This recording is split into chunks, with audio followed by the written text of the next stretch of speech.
ګوزڼ یوه خطرناکه ساري ناروغي چې ډاکټران یې د وحشي ویروس په نوم یادوي.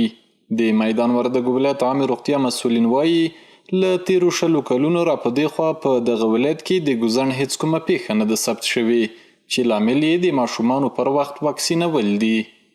میدان وردګ ولایت کې تقریبا د 18 کلونو را په دې خوا د پولیو پیښه نه ده ثبت شوې. لکه څه رقم چې لازم ده په مغه شکل باندې واکسینونه تطبیق شوي دي. نن هم چې تاسو د دغه پولیو د کمپاین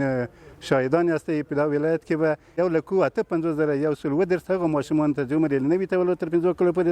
د پولیو واکسین او همداسې له موقع نه په استفاده باندې 1,42,000 هغه ماشومان چې عمر یې له 6 میاشتو تر 15 کلونو پورې ده له موقع نه په استفاده د شوکرې د مخنیوي لپاره همداسې د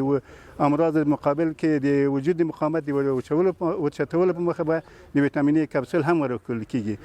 د دغه ولایت مقام استازو 150,000 ماشومانو ته د ګوزڼ ضد واکسینو د کمپاین پیل مراسمو کې له ټولو ولسونو غوښتنه وکړه ترڅو خپل ماشومان واکسین کړي.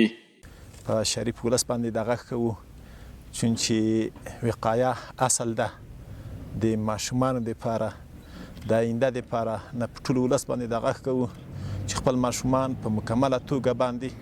په هره طریقه چې وي د واکسین نه برخمن وګرځوي. د عامې روغتیا مسؤلین وایي چې د دغه واکسینو ترڅنګ به 142,000 له 6 میاشتو پورته تر 15 کلونو عمر لرونکو ماشومانو ته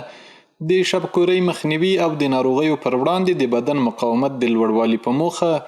ویټامین ای کپسول هم ورکړل شي.